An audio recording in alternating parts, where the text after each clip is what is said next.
माझं नाव सुनील इंगवले, राहणार महाड, जिल्हा रायगड। मागील 5 वर्षापासून मला शुगर होती।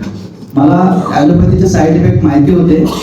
माझी भेट मागच्या प्रशांत दिंडे सर यांच्याशी झाली। त्यांनी मला शुगर फ्री आणि लोशन बद्दल माहिती सांगितली आणि एक महिन्यापासून वापरतो। 1 महिना वापरायच्या आधी माझा हा पहिला रिपोर्ट आहे। त्याच्यामध्ये उपाशीपोटी 180 आणि जेवल्यानंतर 309 होते आणि शुगर फ्री वापरल्यानंतर 40 दिवसानंतर जो माझा रिपोर्ट आलेला तो मला फरक पडलेला आहे। तर अशा पद्धतीने येतो आणि तसंच मला ऍसिडिटी आणि पित्ताचा जो त्रास होता तो पूर्णपणे बरा झालेला आहे। आणि माझ्या आईला दमा आणि खोकला हे 2 ते 3 वर्षापासून चालू होतं। डॉक्टरांच्या गोळ्या चालू होत्या, तर त्या आतापर्यंत त्याचा दमा आणि खोकला संजीवनी ज्यूसमुळे पूर्णपणे बरा झालेला आहे। आणि डॉक्टरांकडे चेकअप केल्यानंतर ते डॉक्टरांनी सांगितले की दमा आणि खोकल्याच्या गोळ्या बंद झालेल्या आहेत पूर्णपणे।